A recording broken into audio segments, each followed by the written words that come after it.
자리에 편히 앉으시기 바랍니다.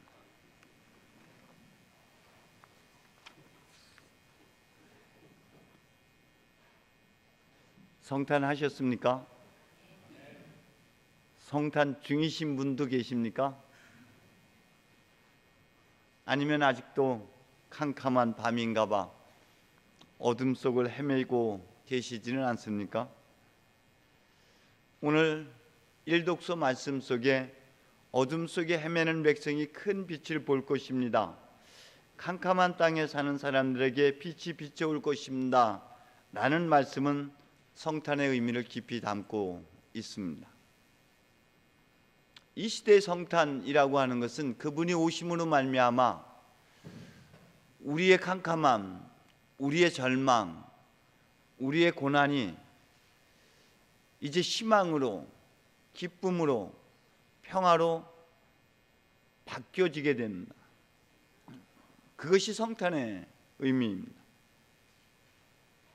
그런데 우리가 보는 그 빛은 시작일 뿐이고 완성된 하늘의 나라를 우리에게 제공해 주는 것은 결코 아닙니다.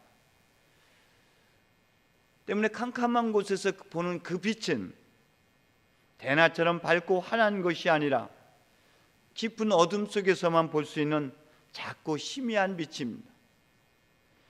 어둠이 깊을수록 작은 빛도 크게 빛나게 되는 법이죠. 때문에 우리의 절망, 우리의 고통, 우리의 아픔이 크고 깊을수록 그 작은 희망의 빛은 크게 빛나게 마련입니다. 어떻게 깊은 절망 속에서, 고독 속에서, 아픔 속에서 빛을 발견해내는 것이 성탄입니다. 사마리아를 비롯한 주불론 땅, 납달리 땅이라고 하는 것은 역사적으로 군사 접경 지역에 속해 있기 때문에 수많은 외세 침략을 받아왔고, 거기에 특히 아시리아 군대에 의해서, 아수르에 의해서 공격을 받고, 이주 정책에 의해서 거기는 이방인들이 정착하게 되면서 사마리아, 같은 민족임에도 불구하고 동족 안에서도 천대를 받았던 그런 아픔이 깊은 땅입니다. 거기에 하나님의 개입으로 인해서 군사적 갈등은 사라지고 천대와 멸시, 갈등, 대립이 사라지고 하나님의 평화가 도래할 것이라는 그 희망의 빛을 발견하는 것, 주님의 개입으로 인해서 성탄은 희망을 간직하게 하는 것이죠. 이는 마치 마른 뼈 골짜기에서 희망은 사라져 끝장이 났다고 넋두리하던 사람들이 무덤을 열고 일어나 고국 땅으로 갈 수 있다는 희망을 노래하는 것, 비로소 그 삶의 그 고난의 그 깊은 어둠 속에서 야훼의 힘을 알아차리게 되는 것, 그것이 오늘 이 시대의 성탄인 것입니다.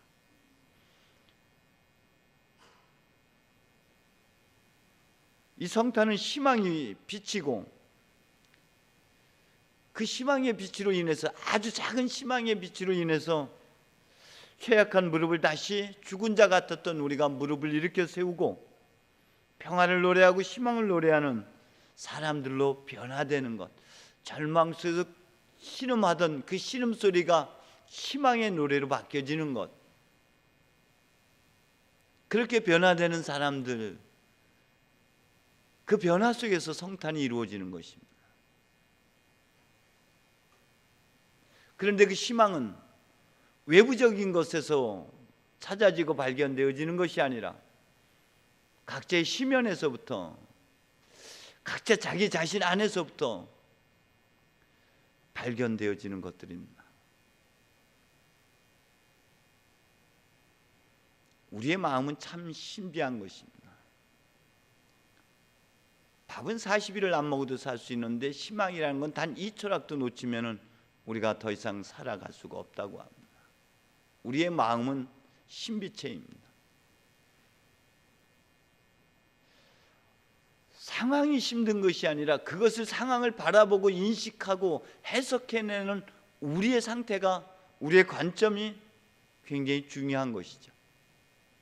같은 상황, 같은 사건을 보고도 어떤 사람은 희망을 얘기하는가 하면은 어떤 사람은 절망을 이야기합니다. 때문에 성탄은 우리의 관점, 우리의 시야를 바꾸는 것으로부터 출발됩니다. 그것은 하나님의 말씀 안에서, 하나님의 은총 안에서 발견되어질 수 있는 것들입니다. 그런데 우리는 밖에서부터 찾으려고 할 때가 참 많습니다.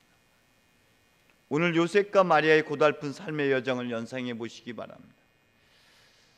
열정이 있었던 사람인데 가난하고 여자라는 것 때문에 그 열정을 살아내지 못했던 비참한 한 여인, 느닷없이 하나님께서 나타나서 처녀의 몸으로 잉태해서 아기를 낳으라는 이 엄청난 소식을 접하게 됩니다. 다윗 가문이었지만은 그도 가난하고 비난했기 때문에 결코 큰 기대를 갖지 못했던, 그저 단순히 그저 율법대로 사는데 만족해야만 했던 그 한 젊은 사람이 엉뚱하게 하나님이 정혼한 여인이 잉태가 되었는데 잉태한 마리아를 아내로 맞아들이라는 청천벽력 같은 이 엄청난 소식, 쉽게 받아들일 수 없는 상황들입니다. 수많은 외부 사람들의 비난도 있을 것이고 자기 자신의 신념이라니 모든 것들이 무너지는 엄청난 자괴감도 그 안에서 같이 들었을 것입니다. 그런데 그 모든 것들을 맞아들이는 것, 그 상황을 맞아들이는 그 순종의 사람들이었습니다. 산 넘어 산이라고 그것으로 끝나는 것이 아니었죠. 그들은 그 상황에서 결혼했다고 해서 행복이 이어지는 것은 아니었을 겁니다. 수많은 사람들이 요셉을 비난했을 것입니다. 마리아를 비난했을 겁니다. 멸시하고 천대하고 조롱했을 겁니다. 그런 와중에 호구조사령이라는 것까지 엎친 데 덮친 격이 되어버렸어요. 호구조사령이 뭡니까? 세금 더 많이 걷어들이고 군대 모집하려고 이거 하는 거죠. 하루 먹고 살기 힘든 목수인 이 요셉이 먼 길을 떠난다는 것 쉽지 않은 일입니다. 그런데 가족과 더불어서 떠나야만 했고 거기에서 해산할 다리 사서 해산은 해야겠는데 해산할 방조차도 구하지 못하는 참으로 비참한 처지입니다. 그런데 극에 달하는 이 지점이 은혜의 자리가 되는 것이죠. 사도 바울이 고린도후서 1장에서 그렇게 표현합니다. 우리가 당하는 고난이 얼마나 컸던지 살 희망조차 놓쳤다, 살 희망조차 잃어버렸다고. 그때 우리 살리시는 부활한 예수를 살리셨던 그 하나님의 능력을 볼 수밖에 없었고 우리 안에서 그리스도의 생명이 되살아나는 것을 그들은 경험하게 됐다고 고백을 합니다. 우리의 선조들께서 하신 말씀이 있습니다. 한마디 한마디 새겨보면 참 깊은 영성의 소리들입니다. 아픈 만큼 성숙해진다는 말이 있어요. 하나님께서는 고난과 역경이라는 것을 통해서 우리를 거룩한 사람, 위대한 사람으로 빚어내신다는 겁니다. 빵이 아닌 말씀으로 살아가는 존재로 우리를 빚어내실 때에 우리를 본래 면목을 되찾아 주시는 여정에서 반드시 고난이란 것, 죽음에 이르는 고난이란 것을 통해서 하나님께서는 우리를 빚어내십니다. 하나님은 어떻게 해야지 만난다고요? 죽어야 만나는 거예요. 복사 자격이 있는 거예요. 그죠? 죽어야 만나는 거예요. 근데 왜 이렇게 명이 길어? 왜 이렇게 질겨? 왜 이렇게?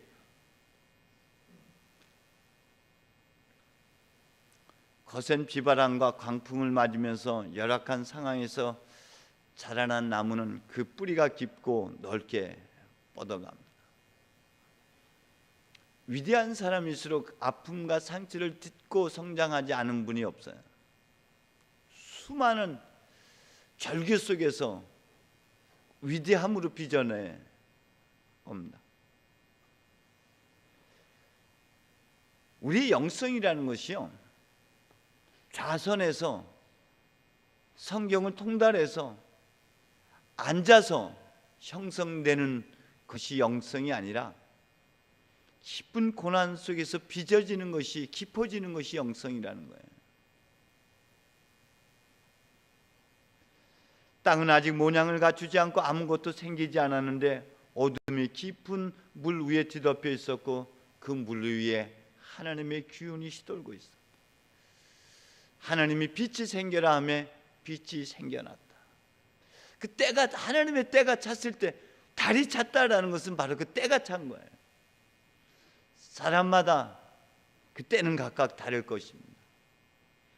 그 하나님의 때에 이르러서야 아들을 낳게 되는 것이죠. 아들은 그 사람의 정체성입니다. 자기 존재의 본질이에요. 비로소 하는 그 깊은 고독 속에서, 아픔 속에서 나라는 존재가 무엇인지, 난 누구인지를 알아차리게 되는 것이죠. 그게 아들을 낳는 거예요. 여러분, 이 시대에도 여러분, 우리가 또 다른 예수 아들을 낳는다는 것은 평안한 가운데서 빚어지는 것이 아니라 시련과 아픔, 절규 속에서만 비로소 묻게 되는 거고 알아차려지게 되는 것이죠. 내가 왜 살아야 되는지, 왜 존재해야 하는지 나를 비로소 깨닫게 되는 겁니다.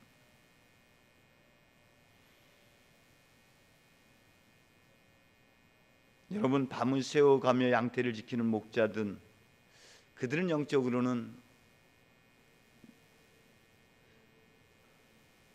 나이면서 나로 살지 못하는 내 주변 머리의 나예요. 조성모가 불렀죠. 내 안에 수많은 내가 있는, 그것은 나로 살지 못하고 외면당하고 거절당해서 이방인으로, 주변 사람으로 살아가고 있는 그 나.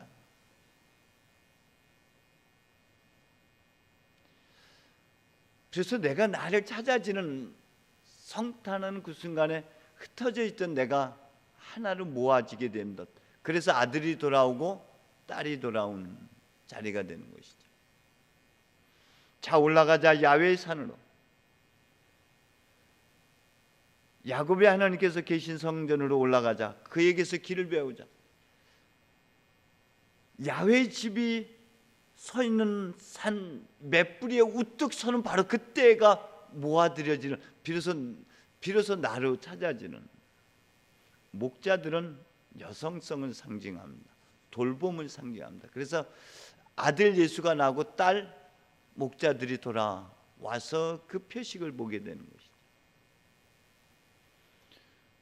외적으로 밖에 있는 표식들이 아니라 내면적으로 보면, 내 내적으로는 내가 성탄한다는 것은, 내 내면의 아들을 낳는다는 것은 내가 비로소 나가 누구인지를 알아차림이고, 비로소 내 안에 여성성 딸들이 돌아옴으로, 내 안에 부드러움으로, 모세가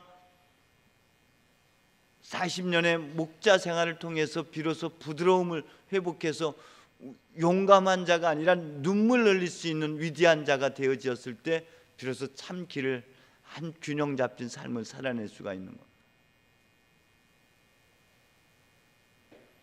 너로 살던 내가 나로 돌아오는 것, 그것은 자신의 참 본질을 회복해서, 하갈아 너 어디에서 어디로 가는 길이냐 물었을 때 우리가 답할 수 있는 그런 것이죠. 이것을 다른 표현으로 하면 하늘의 숨이 다시 나한테 맞닿아지는 것, 하늘의 숨이 다시 불어넣어 주셔서 비로소 살아있는 사람이 되는 것. 에제키엘서에서 나와 있는 대로 그 숨이 맞닿아서 비로소 사람이 되어서 숨을 쉬고 생기를 되찾게 되는 이 사건이 성탄의 사건입니다.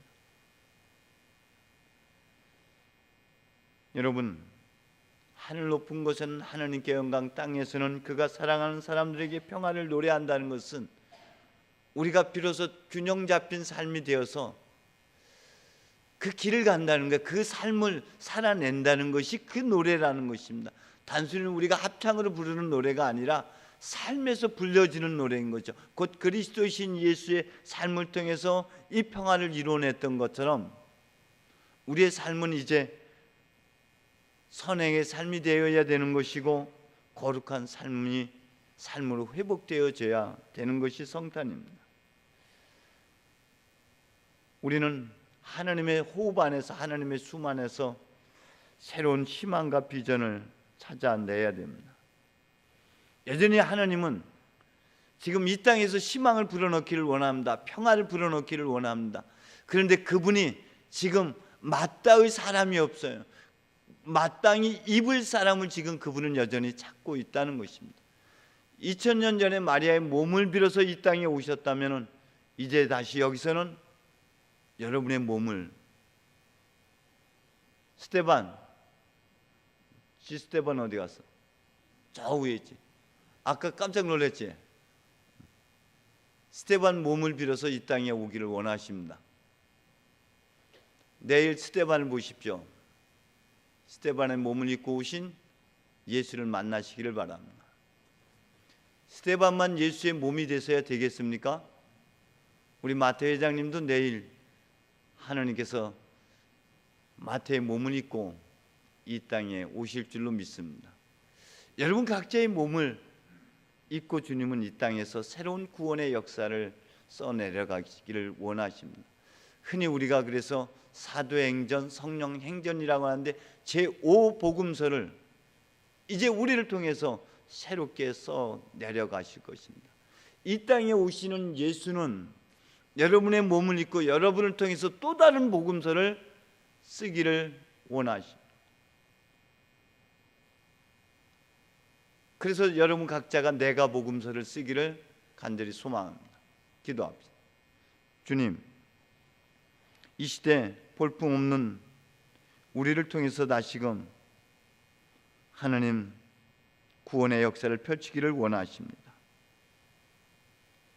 주님 오소서, 우리의 몸을 입고 오소서. 그리고 새로운 복음서를 주님 우리를 통하여 써내려가 주옵소서. 예수님의 이름으로 기도합니다.